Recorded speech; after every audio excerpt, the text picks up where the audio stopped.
WhatsApp नमस्कार मेरे प्यारे प्यारे दोस्तों को मेरा नमस्कार। आप सब कैसे हैं बच्चों? ध्यान देना कि अभी तक आप अपनी जो भी प्रिपरेशन कर रहे थे, कैसे भी कर रहे थे, जो भी कर रहे थे, अच्छी बात है। ये मान के चलो, मेरा अपना अंदाज़ा कहता है कि जुलाई के लास्ट तक या अगस्त के फर्स्ट या सेकंड वीक तक आपका एग्ज़ाम हो जाएगा, पक्का हो जाएगा। तो मेरा अपना मानना है, मैं कहीं से पूछ नहीं रहा हूँ, किसी से बता नहीं रहा हूँ, कहीं से पढ़ा नहीं मैंने, कहीं से सुना नहीं मैंने, लेकिन हम एक अपना अंदाज़ा लगा रहे हैं कि जुलाई के लास्ट वीक तक या अगस्त के फर्स्ट या सेकंड वीक में आपके एग्ज़ाम हो जाने हैं। ठीक है, तो भैया आप अपनी प्रिपरेशन को जितना हो सके एनहेंस कर दीजिए। अब एनहेंस करने का तरीका क्या है? एनहेंस करने का सीधा सा तरीका है कि कम से कम 200 क्वेश्चन डेली लगाइए। मतलब 100 जूलॉजी के, 100 बॉटनी के। पुराने सीपीएमटी के अनसॉल्व उठा लीजिए, बीएचयू का उठा लीजिए, वर्धा का उठा लीजिए, जिपमर का उठा लीजिए। ये पुराने जो मेडिकल एग्जाम्स होते थे, इनके सॉल्व पेपर उठा लीजिए। इनसे डायरेक्ट क्वेश्चन पूछे जाते हैं। लोग जानते नहीं, बेवकूफ़ों की तरह रगड़ रगड़ के पढ़ा करते हैं 5-5 घंटे। अरे 5 घंटे में एग्जाम टॉप हो जाता है। टीजीटी पीजीटी इतना कठिन नहीं है। हमने तो सही बताया आपको, हमने केवल 2 घंटे की स्टडी करी थी डेली बेसिस पे, और अच्छी खासी रैंक आ गई। तो बस आपको भी यही करना है, सोच समझ के करना है, प्लान से चलना है। अच्छा, दूसरी चीज़ हम आपको बता दें, किसी भी परीक्षा में मूल रूप से केवल 5,000 प्रतिभागी मेन होते हैं। 5,000 कैंडिडेट होते हैं, वो स्ट्रांग होते हैं। और 5,000 भी हटा दो तो 3,000, इनको बीट करना होता है। बाकी जो 1.5 लाख 2 लाख बैठे होते हैं, किसी की शादी होती है, किसी को बुआ के यहाँ जाना होता है, किसी को फूफा के यहाँ जाना होता है, तो ठीक है, आधे इधर उधर लगे होते हैं, कहीं ना कहीं किसी कुकृत्य में लगे होते हैं। आप समझ गए होंगे हम क्या कहना चाहते हैं। तो भैया आप अपनी प्रिपरेशन को एनहेंस करो, अपने को स्मार्ट स्टडी के अंतर्गत लाओ। क्या करना है, रोज लिखो, डेली बेसिस पे सुबह उठो, एक छोटी सी पर्ची में लिखो कि आज हमको 50 बॉटनी के क्वेश्चन लगाने, 50 जूलॉजी के क्वेश्चन लगाने, जेनेटिक्स को थोड़ा सा देखना है, ह्यूमन फिजियोलॉजी को थोड़ा सा देखना है, इकोलॉजी मेरी थोड़ी सी कमजोर है, इसको थोड़ा सा देख लेते हैं। मतलब कि आप अपने को डेली बेसिस पे रोज सुबह टारगेट दो कि जैसे मॉलिकुलर बेसिस ऑफ इनहेरिटेंस वाला चैप्टर है, हमको थोड़ा कम समझ में आता है, थोड़ा और पढ़ेंगे। और एक बात और बताएं, ये जो मूर्ख हैं ये तरह तरह की किताबें पढ़ते हैं। भैया तरह तरह की किताबें नहीं, एक ही लड़की से प्यार करो, उसी से शादी करो। बात समझ में आ रही है? 15 लड़की से प्यार करोगे, सबसे धोखा मिलेगा। तो सीधी बात यह है कि आप समझो, एक कोई अच्छी सी बुक ले लो। अब कोई अच्छी सी क्या, 250 बार बता चुके हैं कि कुमार मलिक, ठीक है ना, और आपकी बॉटनी वाली किताब जो है कुमार मलिक हो गई, और आर के पिल्लई हो गई। ये बेस्ट किताब है, बेस्ट किताब है, आप समझ लो, आपके एग्जाम को मद्देनज़र देखते हुए। ठीक, उसके बाद अब आपको एनसीईआरटी भी लेनी पड़ेगी। पहले जैसा सिस्टम नहीं रहा। पहले क्या होता था, अगर आपको याद हो, हम आपसे बताते थे कि बेटा यूपी के एग्जाम में एनसीईआरटी से कम आता है, लेकिन अब वो चीज़ें खत्म हो चुकी हैं। पिछले एग्जाम में आपने देख भी लिया। तो एनसीईआरटी का फर्स्ट ईयर का पार्ट, सेकेंड ईयर का पार्ट, 4 किताबें हो गई। फिर उसके बाद रमेश गुप्ता, एमपी कौशिक, मात्र ये 6 किताबें। उसके अलावा आपको एक सॉल्व पेपर अपना ले लेना। अरिहंत का ले लो, विद्या का ले लो, शिल्पी का ले सकते हो, अरिहंत का ले सकते हो, विद्या का ले लो, एमटीजी का मिल जाए एमटीजी का ले लो। इसके अलावा ये जो यूथ पूथ, ये कहाँ ख़त्म हो गया? 1-2 साल 3 साल ये प्रकाशक चलते हैं, फिर उसके बाद इनकी बड़ी बेइज्जती होती है और ये बंद हो जाते हैं। अब आपको मार्केट में यूथ दिख रहा है इस समय? कुछ नहीं, खत्म। तो बस समझ के चलो, यूथ में इतनी गलतियां, इतनी गलतियां, इतनी गलतियां कि सिलेक्शन के पास तक पहुंचाने के बाद फेल भी कराने में यूथ का ही हाथ रहता है हमेशा। ठीक है, तो भैया बुद्धि से काम करो। बार बार चांस नहीं मिलेंगे, बार बार वैकेंसी नहीं आएगी। इस गवर्नमेंट की पॉलिसी है कि कम से कम गवर्नमेंट एम्प्लॉय हो पाए।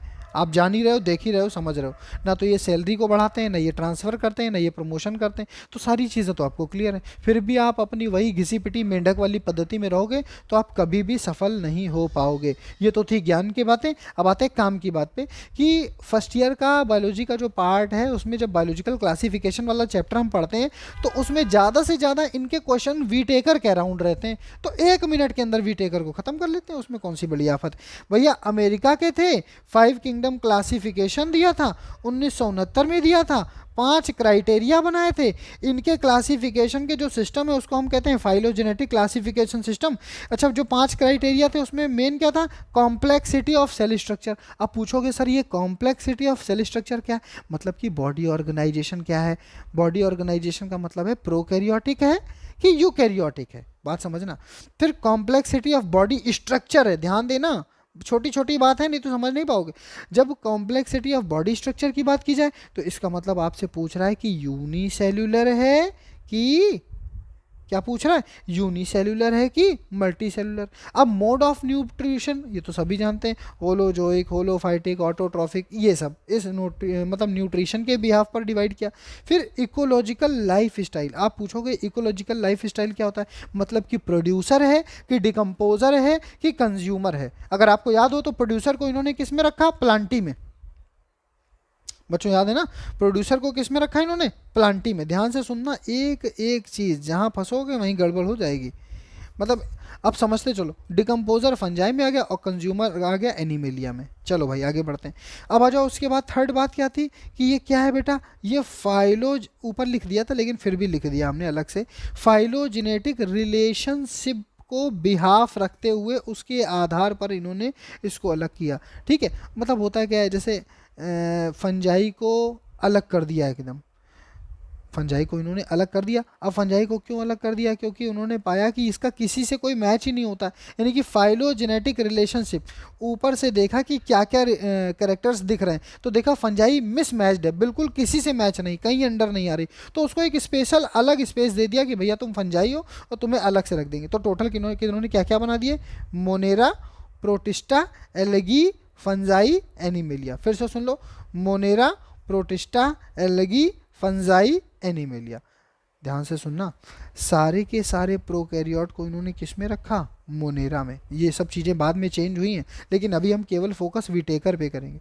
और सारे के सारे यूनिसेल्यूलर यूकैरियोट को किस में रखा इन्होंने, प्रोटिस्टा में। ये क्वेश्चन पूछा जाता है कि विटेकर ने सारे यूनिसेल्यूलर यूकैरियोट को किस में रखा, आप क्या बोल दोगे, प्रोटिस्टास में। फिर पूछा जाएगा सारे के सारे प्रोकैरियोटिक्स को किस में रखा, आप बोल दोगे मोनेरा में।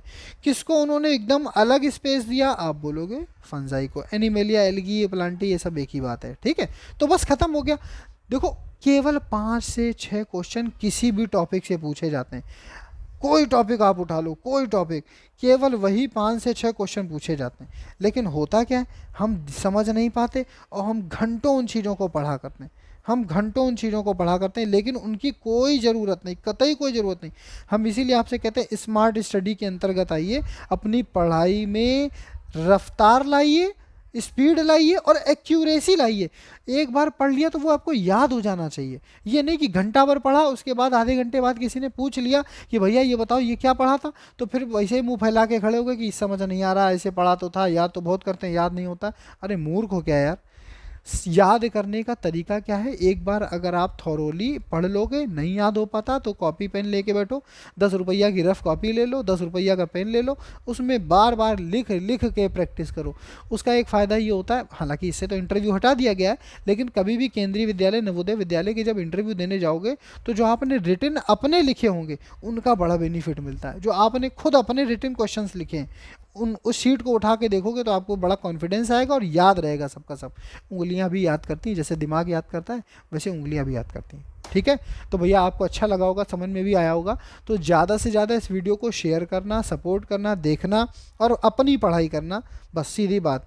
और थोड़ा सा स्पिरिचुअल कंटेंट भी हम आपको देंगे, थोड़ा सा बूस्ट करेंगे। जो मेरे बच्चे जो थोड़े से पढ़ने में तो तेज हैं लेकिन थक गए हैं, परेशान हैं, उनको थोड़ा सा बूस्ट करेंगे, कुछ स्पिरिचुअल कंटेंट देंगे, कुछ बातें आपको बताएंगे, आपको अच्छी लगेंगी और आपको फ़ायदा ही मिलेगा, नुकसान नहीं होगा। Thank you so much, bye bye, love you all.